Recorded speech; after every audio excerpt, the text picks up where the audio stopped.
Goeienaand, dames en heren. En saam met my die kaptein van Stanford Universals, Relvino Victor. Relvino, wat is je gevoel om de eerste keer deel te wees van die Nissan Holdings Overbook Challenge 2026 toernooi?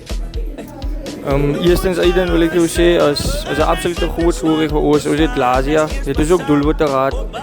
Als je gesteld dat ons ook, kan niet op 12 zitten, maar we zitten zo teruggekomen hier in Liga. Maar het was nog altijd ons mikpunt om in die Nissan Holdings te wezen. Ik denk ons kan uitboksen. We zitten doelwit bereikt voor het jaar 2026 en het is een goede gevoel om het zo af te schoppen.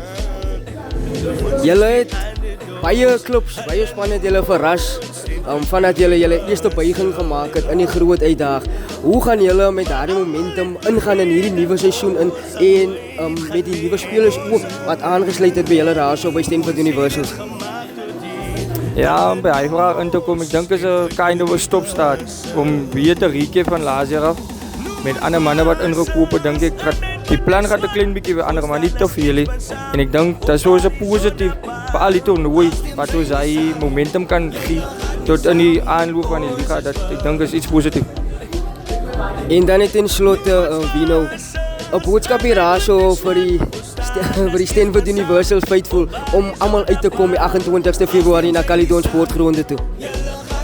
Ja, en als Faithful support wil ik net zeggen, daar op een nummer zoals jullie nog hier laatst jaar gekomen en ik denk hierdie jaar gaat het ons ook een hupstoot geven in die toernooisiaal om ons toeschouwers hier te kunnen hebben. En ik denk, die mensen travel elke week travel hulle nummers. En ik denk hierdie een zal een statement wees, want ik denk hulle zien allemaal uit om ons hier te zien in die toernooi. En dan de laatste enetjie, julle speel weer eens teen Houston. Hy is baie groot, hy is baie persoonlik. So wat sal jy sê rondom dit en vir die challenge vir die matchup teen hulle?